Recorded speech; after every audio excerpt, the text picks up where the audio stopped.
Le DAF Fresh Morning, c'est 104.5 tonnes de bonne humeur. Tous les matins sur Urban FM. La meilleure radio de la capitale. La meilleure radio de la capitale. Sur les 104.5 Urban FM, la station urbaine avec René Ruth. On va à la découverte, René Ruth. Bonjour Dafresh, bonjour Mosley et Elvis, bonjour Fallon. Aujourd'hui, on a la découverte d'un profil, pas d'innovation. Donc un profil gabonais. On va parler d'une pionnière au Gabon au niveau de la santé, donc l'une des premières sages-femmes du Gabon. Je suis sûre que vous avez déjà entendu parler de Catherine Fall Ndiaye. Vous avez entendu parler? Mais bien sûr, la maternité Fall Ndiaye. Oui, la maternité Fall Ndiaye. Donc beaucoup ont entendu à chaque fois la maternité Fall Ndiaye, mais ne... Pardon? Il faut ajouter Azizé. Oui.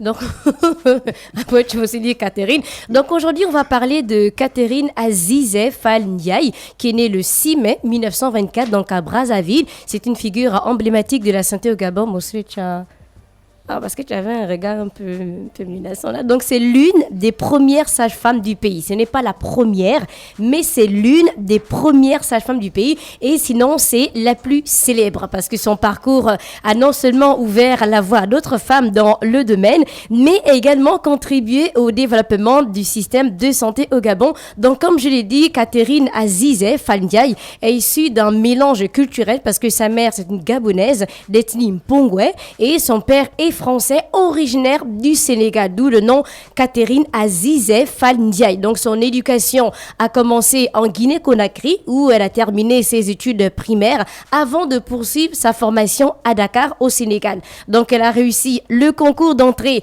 à l'école de médecine à Dakar où elle s'est spécialisée en gynécologie et néonatologie. Elle a obtenu donc son diplôme de sage-femme en 1946. Elle voulait finaliser donc son parcours scolaire. Elle a demandé la nationalité française et elle a fini par l'avoir. Puis aussi son diplôme d'état de sage-femme en France en 1949. Donc Catherine Azizé Fall Ndiaye est rentrée au Gabon pour exercer son métier. Elle a commencé non pas à Libreville mais à Mula avant de se déplacer dans plusieurs pays africains comme la Côte d'Ivoire en raison, on va dire, des affectations professionnelles de son mari. Et pendant cette période-là, elle a eu une expérience dans divers établissements de santé et Catherine Azizé Fall Ndiaye revient au Gabon. Donc elle reprend son activité d'abord à Mula, ensuite à Tchibanga et c'est en 1961 qu'elle est rentrée à l'école de santé de Libreville donc pour former les premières générations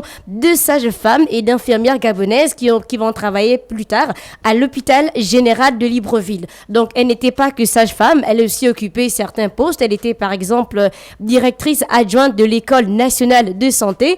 Elle y accède en 1961 par nomination de Léamba. Ensuite, directrice des affaires sociales, c'était en 1971, affectée cette fois par le président Omar Bongo. Elle était aussi consul général de France de 1977 à 1979. Comme je l'ai dit, elle a pris sa retraite en 1982 et elle a tiré sa révérence en 2013 à l'âge de 89 ans, mais comme je l'ai dit, Catherine Azizé Fall Ndiaye, ce n'est pas la première sage-femme. Elle était l'épouse de Monsieur Théophile Issembe, c'est le frère cadet de la première sage-femme gabonaise qui, elle, s'appelle Marguerite Issembe, sauf qu'elle n'a exercé qu'au Congo.